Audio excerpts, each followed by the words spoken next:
Dando continuidade ao vídeo que nós estamos falando sobre a vinda da família real portuguesa para o Brasil, nós vamos entender como aconteceu então a fuga. No dia 24 de novembro de 1807, o príncipe anunciou que ia partir. No dia 29, eles embarcaram. Como eu já falei, cerca de 10 a 15 mil pessoas. Os ingleses, que eram muito interessados nessa fuga, escoltaram os portugueses até o Brasil, pelo mar. Condições precárias da viagem resultaram no surto de piolhos entre os viajantes.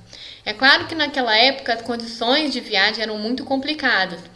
E aí esse surto de piolhos fez com que as mulheres tivessem que raspar a sua cabeça quando chegaram aqui no Brasil.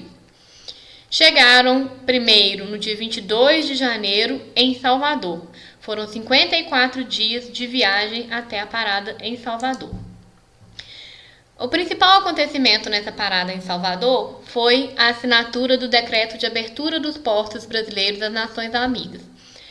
Ao pé da letra, isso significava o fim do pacto colonial. Significava que o Brasil não era mais obrigado a comercializar apenas com Portugal. Poderia comercializar com as nações amigas.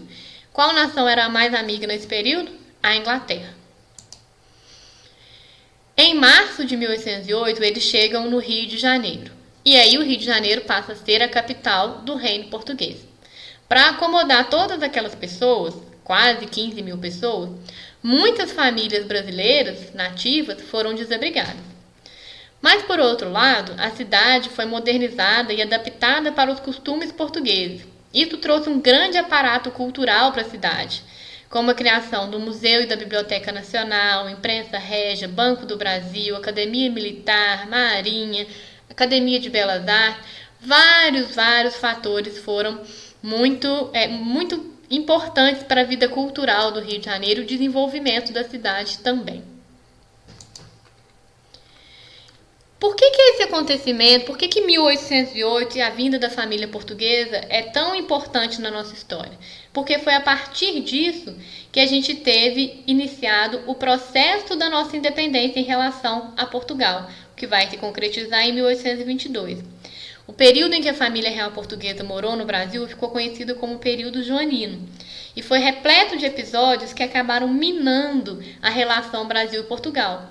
E aí acabou levando a nossa independência. Daí a importância da gente estudar um movimento e um episódio tão importante para a nossa história.